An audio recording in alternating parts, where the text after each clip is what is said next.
নমস্কার বন্ধুরা, আজকে রান্না করব ছোট মাছের রেসিপি। তো দেখো, আলু দিয়ে একদম কেচকি মাছের সুন্দর একটা রেসিপি আপনাদের সঙ্গে শেয়ার করছি। বন্ধুরা, সবাই তো আমরা কেচকি মাছ বাড়িতে রান্না করি। আমি কীভাবে রান্নাটা করছি আপনারা দেখতে থাকুন। আর ভিডিও ভালো লাগলে প্লিজ লাইক করবেন। আর এখানে দেখুন, আমি কেচকি মাছ ভালো করে লবণ দিয়ে ধুয়ে নিয়েছি পরিষ্কার করে।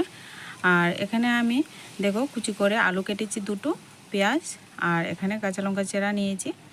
আর এখানে আজকে রান্নাটা আমি আলু দিয়ে করছি। আপনারা কিন্তু আলু বেগুন দিয়ে করতে পারেন, শুধুমাত্র কেচকি মাছ দিয়েও রান্নাটা করতে পারেন।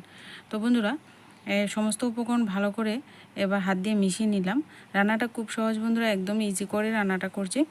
আর যখন এভাবে মেশানো হয়ে যাবে, এখানে পরিমাণ মতো হলুদ আর পরিমাণ মতো ভাজা জিরা ধনে গুঁড়ো দিলাম, আর লঙ্কা বাটা দিলাম। লঙ্কা গুঁড়ো দিতে পারেন আপনারা, আর ঝালটা আপনারা পরিমাণ মতো দেবেন। এবার হাত দিয়ে সমস্ত উপকরণ ভালো করে মিশিয়ে নেব। তো হাতে মাখার রেসিপি কিন্তু খুব ভালো হয়। আর এখানে হাতে মেখে আপনারা একটু সময় রেখে দিতে পারেন। আমি কিন্তু চটজলদি রান্নাটা করে নেব।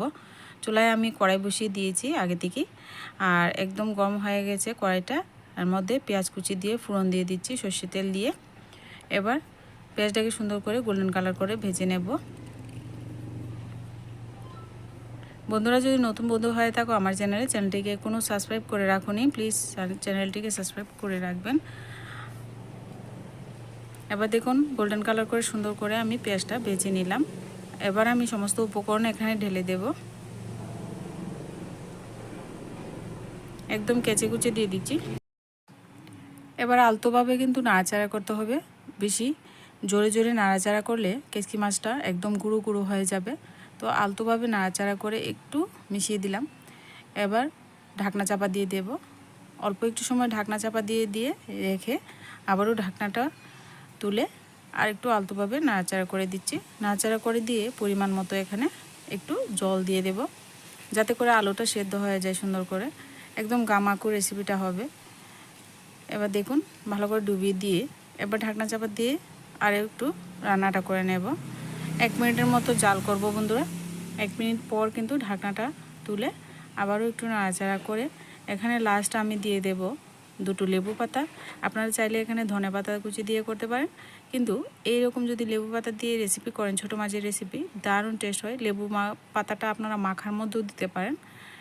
তো এবার 2টো লেবু পাতা দিয়ে ঢাকনা চাপা দিয়ে দেব। এবার চুলা রাসটা আমি বন্ধ করে দিয়েছি। বন্ধ করে ঢাকনা চাপা দিয়ে একটু সময় ঢাকনা চাপা দিয়ে রেখে দিয়েছিলাম।